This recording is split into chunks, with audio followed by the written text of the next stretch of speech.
Hello there, F1 Future Predictions here, and these are my F1 Miami Grand Prix race predictions. But before we begin, leave your number one in the comment section down below to see if we agree at the end. But beginning at the beginning, I'm going to put Nick de Vries in 20th place. He has crashed, he hasn't been fast. I'm sorry for all those Nick fans, but it's just not going to happen right now. Alfa Romeo has been on a decline. I don't feel like Miami is going to be a good circuit for them, so I'm going to put Bottas in 19th place here.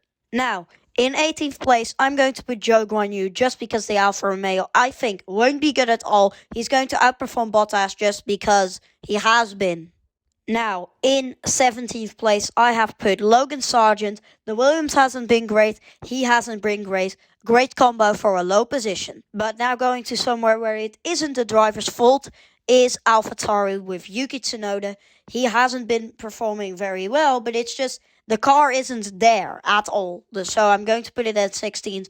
It's not his fault, but it's just the car isn't good enough. I got some of you there. That's Alex Albon, not one of the Red Bulls. It's just an old picture. Almost got you there, didn't I? But to be fair, realistically speaking, I'm putting him in 15th just because the Williams isn't good enough, really. And I think he can outperform Sargent, but also not by enough. And now for 14th place, I just have the feeling the Haas isn't going to be great. And Magnussen has been outperformed by Hulkenberg. So I think 14th place is a logical place to put him at here if you go with my vibes that the Haas won't be great. But he's not that far off his teammate this time round because I'm putting Nico Hulkenberg in 13th. And I think McLaren will have made a step, but not enough for Oscar Piastri to be getting any points. So I'm putting him in 12th place then. In 11th place is the lowest of the Alpines, Pierre Gasly. So why am I putting them so high? I think Alpine will just have a huge boost into this weekend, almost points even for their worst driver, which would be great for them, of course. But not that many points on the table, as I'm putting Ocon in 10th, so only 1 point, but a huge improvement over the season. They have been bad, but I'm thinking they're going to improve towards Miami. Now for someone that isn't going to improve, it's Lance Stroll. He hasn't been doing that well. He will still not be doing that well. And will still just be trailing behind Fernando like he has been all the time. But oh boy, will they be getting hate for this one, because I'm putting George Russell behind his teammate in 8th place. Pretty low, damn, for that Mercedes. Yeah, I know, but I'm still doing it.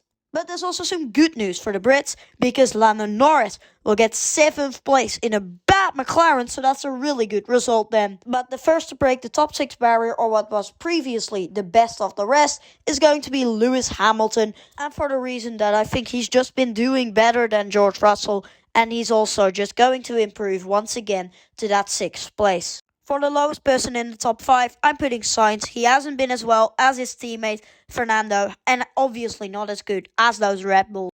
Now in 4th place, I'm putting Fernando Alonso. Not because he's not podium worthy, but just because I think that Leclerc will once again do really well after 2 consecutive poles in Azerbaijan. But now, will Charles Leclerc be able to break the 1-2 of Red Bull? Drumroll please, in 3rd place we have Charles Leclerc. No, he won't. I'm sorry, but he just won't be able to beat them. Now, for the winner of the F1 2023 Miami Grand Prix, it is Max Verstappen. Now, you probably want explanation. I mean, Miami is a street circuit, and Perez is really good at street circuits, right?